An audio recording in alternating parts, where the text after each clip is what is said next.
Tuhan bersamamu dan bersama rohmu. Inilah Injil Yesus Kristus menurut Matius.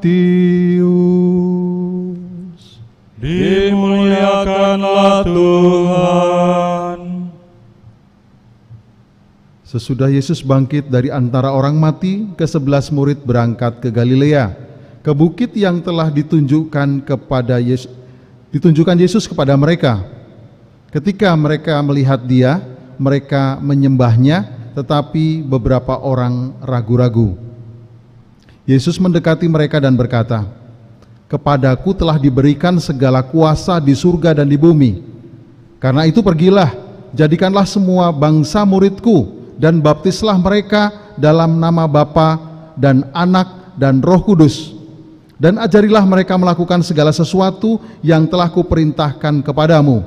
Dan ketahuilah, aku menyertai kamu senantiasa sampai akhir zaman." Berbahagialah orang yang mendengarkan sabda Tuhan dan tekun melaksanakannya. Sabdamu adalah jalan, kebenaran dan hidup kami.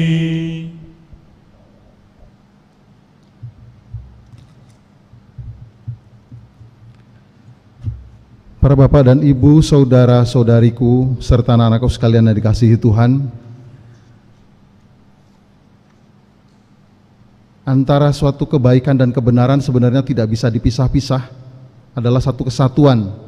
Saya selalu mengingatkan untuk orang-orang Kristiani, bukan mengedepankan soal kebenaran terlebih dahulu, tapi kedepankan pengikut Kristus adalah kebaikan. Kebaikan nanti bisa mewartakan suatu kebenaran. Tetapi kalau kebenaran terlebih dahulu, biasanya kita tidak memberi contoh, lalu kita memaksa orang untuk meyakini apa yang kita anggap benar, tapi belum tentu untuk pendapat juga orang lain. Maka orang Kristiani lebih baik dululah untuk soal kebaikan, dan sungguh-sungguh nanti kebenaran akan berjalan dengan baik. Seperti ambil contoh, ada banyak sekali kebenaran Kristus yang lahir itu sudah real saja, sudah nyata dan menyejarah, tetapi banyak orang yang tidak percaya. Kalau kita menekankan kebenaran, itu kebenaran sekali. Tetapi soal kebaikan, sekarang Kristus sudah tidak lahir lagi. Kebaikannya apa? Manfaat rohani bagi kehidupan kita orang-orang sekarang ini. Kita merasa dicintai oleh Tuhan. Dan sungguh-sungguh kita diselamatkan karena Tuhan lahir ke dunia. Itu yang sekarang harus kita pikirkan, itu yang harusnya kita juga bagikan soal kebaikan itu kepada yang lain. Lalu yang kedua, soal kehidupan Kristus. Kristus menjalankan mukjizat begitu banyak, ratusan atau mungkin ribuan. Walaupun tidak tertulis semuanya dalam kitab suci, tetapi mukjizatnya begitu banyak. Dan ini benar-benar terjadi. Kalau soal kebenaran ada mukjizat itu. Kalau soal kebaikan, ambil contoh soal penggandaan roti. Jelas-jelas Kristus dalam penggandaan roti menggandakan dari 2 roti, lalu ikan dan seterusnya, itu jelas mereka merasakan dan itu menyejarah soal kebenaran.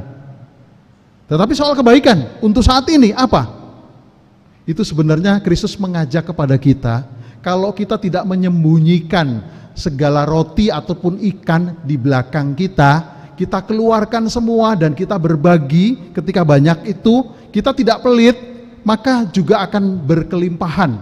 Kalau kita mau keluar, kita mau berbagi, untuk saat ini akan berkelimpahan bagi kita. Maka kita tidak perlu pelit atau menyembunyikan yang kita miliki. Itu pelajaran bagi kita, itu kebaikan. Lalu juga sama soal kematiannya. Kematiannya jelas-jelas. Kalau soal kebenaran, Kristus sungguh mati di salib, nggak bisa disangkal. Ayo kita mau berdebat, ayo kita mau berargumentasi seperti apapun, jelas sekali Kristus mati di salib, tidak diragukan. Itu kebenaran. Tapi banyak orang tidak percaya, banyak orang juga menyelewengkan dan sebagainya. Tapi soal kebaikannya, Apa yang berguna bagi kita? Kristus berkorban, menyerahkan nyawanya habis-habisan untuk menghapus, untuk mengampuni dosa umat manusia. Jadi sekarang kita ini dosa-dosa yang sudah diampuni, dosa-dosa yang sudah sungguh-sungguh dihapuskan, kita juga harus berani mengampuni sesama. Itu kebaikannya, itu dulu. Lalu juga soal kebangkitan. Jelas kebangkitan, kebenaran. Sudah 3 hari Kristus wafat, dia menunjukkan tangan, lambung, dan juga kakinya. Itu betul-betul terbukti, semua banyak yang melihat dan bangkit dari kematian. Tapi apa yang bagi kita sekarang? Soal kebaikannya, kita itu sudah diampuni, sudah diselamatkan. Jadilah kita baik dengan hidup dan semangat, maka kita juga akan bangkit dan meninggalkan hidup yang lama, meninggalkan hidup yang jahat, yang tidak baik. Karena kebangkitan Kristus, kita juga bangkit untuk mempunyai semangat hidup untuk berbagi kepada yang lain. Lalu sama dengan sekarang soal kenaikan. Kenaikan jelas-jelas mereka melihat Yesus diangkat ke surga dengan raganya, semua banyak yang melihat. Tapi itu dulu, dan itu menyejarah, kita sudah tidak lihat lagi. Sekarang kebaikan apa yang kita harus dapatkan saat ini? Rohani apa yang kita dapatkan saat ini? Oh, ternyata Kristus mengangkat martabat manusia. Kristus mengangkat sungguh-sungguh dengan pengorbanannya menjadi suatu yang berkualitas. Kalau berbuat sesuatu untuk orang lain, menjadi tingkat yang ilahi, tingkat yang unggul, tingkat yang sama dengan Tuhan, tingkat yang sama juga yang bukan biasa-biasa saja, tetapi yang luar biasa. Ini kalau dinamakan dengan assigning moment. Artinya apa? Hidup kita ini dengan kenaikannya itu benar-benar bercahaya. Betul-betul kita diangkat martabatnya menjadi manusia yang melebihi atau juga yang sama dengan ciptaan, penciptanya. Jadi kita citra Tuhan. Makanya disebut dengan assigning moment adalah it is when someone or something is better than expected. Jadi yang sesuatu yang di luar dugaan, di luar dari pengharapan kita, di luar dari segala-galanya yang luar biasa karena Kristus yang unggul, yang di atas rata-rata, yang menjadi teladan bagi banyak orang. Dan kita benar-benar ketika kenaikan Kristus, kita betul-betul juga dinaikkan itu. Ada satu cerita, sesuatu yang luar biasa, sama juga dengan cerita yang sekian lama. Kalau kita memberi suatu persembahan, ini ada suatu the power of giving, kekuatan pemberian itu luar biasa sekali. Seperti yang janda di Sarfat, dia bukan menyerahkan roti saja, tetapi dia menyerahkan hidupnya. Ada banyak juga cerita-cerita itu, tapi ini ada seorang anak 7 tahun, namanya Clark. Dengan ayahnya pengen nonton sirkus. Lalu dia berangkat bersama berdua, lalu berdiri, lalu ngantri di depan loket. Setelah ngantri di depan loket, ternyata dia melihat ada satu keluarga besar, anaknya 5 dengan bapak ibu, jadi 7 semua orang anaknya, keluarga itu. Di depan kelihatan senang sekali, anak-anaknya pengen nonton sirkus, kelihatan bahagia sekali dan bangga sekali. Bapak ibunya di depan untuk membelikan tiket dan bersama-sama. Karena Clark dengan ayahnya di belakangnya persis. Tetapi ketika sudah mau sampai ke depan loket, begitu kagetnya ayah ibu ini ngerogoh uang, ternyata uangnya memang $50. Harga tiket masuknya $10. Jadi tidak cukup, dipikir dia sudah berjerih payah cari uang $50, akhirnya dia pikir cukup masuk itu dan menyenangkan anak-anaknya dan keluarganya. Ternyata kurang, hanya 20 lagi yang kurang, $20 lagi. Kaget dan bingung dan seperti apa dan pucat pasi. Akhirnya dia mau memutuskan, baik anak-anaknya saja yang masuk, lalu ayah ibunya di luar dan tidak ikut dan seterusnya. Tapi dia akan malu dengan anak-anaknya Dikira sudah senang semua, bangga, bahagia sekali, mau nonton, ternyata demikian. Akhirnya ayah dari Clark ini yang tahu persis mengatakan, maaf Bapak, uangmu tadi jatuh, ini saya ambilkan, dikasihlah $20. Lalu dengan berkaca-kaca, lalu dia tetap membeli tiket, $70 itu mendapatkan 7 tiket dan masuk ke dalam dan mengucapkan terima kasih. Ketika sudah masuk ke dalam, Clark dengan ayahnya pulang ke rumah dan tidak jadi nonton. Kenapa? Karena uang $20-nya itu sudah diberikan kepada keluarga yang di depan itu atau yang sudah masuk itu. Setelah masuk betul-betul bergegas pulang dan tidak jadi nonton. Clark umur 7 tahun. Dia juga tidak dari keluarga yang kaya, karena pas-pasan juga bawa uang, dan dia adalah seorang anak yang ingin nonton juga sirkus, tetapi dia tidak menangis, dia tidak merengek-rengek, dia tidak jadi nonton, tapi dia bahagia karena ternyata keluarga yang di depan itu lebih bahagia dan bisa nonton. Ini bangga kepada ayahnya juga, dan dia malah bersyukur. Inilah yang disebut dengan signing moment. Kenaikan Kristus mengangkat sesuatu hal lebih unggul daripada semua yang kita harapkan sebenarnya. Pada saat memberikan kasih kepada orang yang sangat membutuhkan, kalau dengan ikhlas, saya yakin pada saat itu juga kita menerima kasih dari tempat yang maha tinggi 100 kali lipat.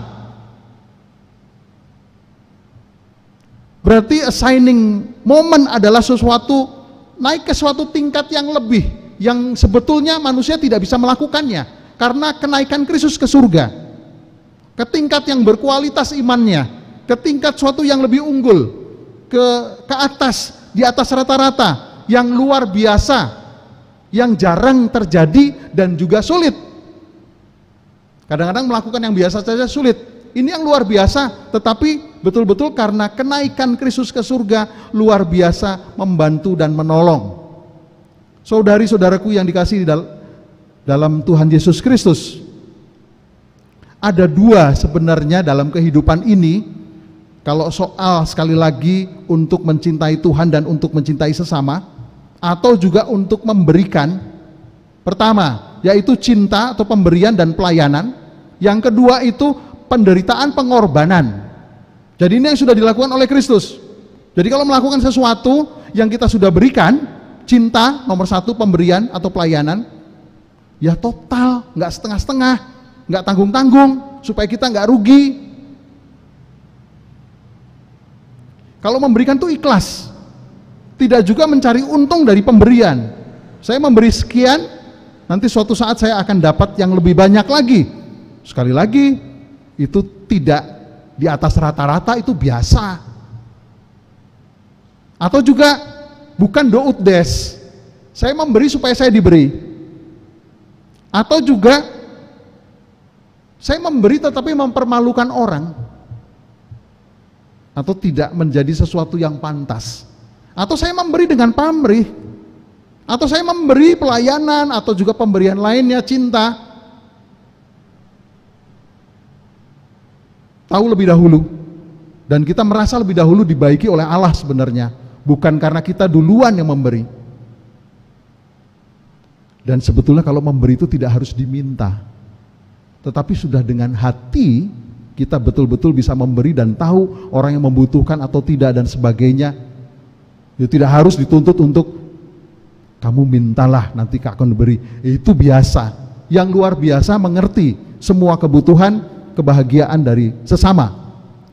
Lalu juga dalam memberi atau dalam pelayanan dan dalam cinta, bukan karena takut hukuman, bukan karena juga maaf-maaf karma. Kristus bukan karma, ajaran Tuhan bukan karma. Pokoknya berbuat baiklah, nanti suatu saat Tuhan akan mengerti itu, oke. Tetapi bukan kalau kita berbuat jahat nanti kita akan dibalas dengan kejahatan, tidak. Dan juga dalam pemberian itu rahasia lebih bagus. Tidak perlu harus diketahui orang, tidak perlu mempermalukan orang. Dalam pemberian pun juga lupa. Saya tidak pernah ingat lagi apa yang sudah saya berikan kepada orang lain. Ini yang disebut dengan assigning moment. Ini yang disebut dengan kenaikan Tuhan, mengangkat harta kita, mengangkat supaya kita juga bisa berbuat dan beriman, bahkan mengikuti Kristus. Bagaimana kita kalau nggak bisa seperti ini, mau mengajak orang untuk dibaptis, mau memperkenalkan Kristus, mau juga menjadi murid-murid Kristus. Lalu yang kedua dengan penderitaan dan pengorbanan. Penderitaan itu pasti ada. Jadi nggak boleh penderitaan itu harus disingkir-singkirkan. Ada dan betul-betul menjadikan ini sarana, jalan, mungkin satu-satunya untuk menuju kepada suatu kebaikan. Seperti Kristus sudah melakukannya. Dengan kematiannya, dengan penderitaannya, dia merupakan jalan sampai diangkat ke surga, sampai naik, dan tidak mengeluh. Penderitaan semua ada, dan itu ada pada kita masing-masing. Salib itu ada, dan harus kita jalankan. Dan kalau bisa, menjadi assigning moment. Syukuri kalau ada penderitaan. Syukuri kalau ada pengorbanan. Jalani, nikmati, pasrah, terima. Ini betul-betul kenaikan Kristus ke surga, mengangkat betul harkat manusia yang penuh cinta, penuh penderitaan pengorbanan, tetapi tetap disyukuri sebagai jalan yang terbaik untuk ke sana. Seperti orang sakit. Saya pernah mengingatkan orang sakit yang habis operasi, sudah habis obat, kebalnya, wah sakit melilit seperti apa. Lalu saya hanya bisa mengatakan, coba nikmati, syukuri. Wah nggak bisa, ini kerasa sakit. Nikmati, syukuri, pelan-pelan, nikmati, syukuri. Akhirnya belum berapa lama, berapa menit, akhirnya sudah menikmati sakit itu, pedih itu, dan tidak terasa selanjutnya. Demikian juga dengan bola Teresia dari Lisieux, Prancis. Dia mengatakan, pakailah aku Yesus, aku sebagai bola yang engkau lemparkan kemana-mana, kau banting kemana-mana, dan kau buang kemana-mana. Pakailah aku sebagai mainan, pakailah aku sebagai bola itu. Jadi benar, bola juga sama, penderitaan. Jadi jangan takut dengan penderitaan. Bola semakin dibanting keras, semakin mantulnya tinggi. Semakin menderita, semakin sakit, semakin bahagia dan selamat. Inilah suatu arti kenaikan bagi kita.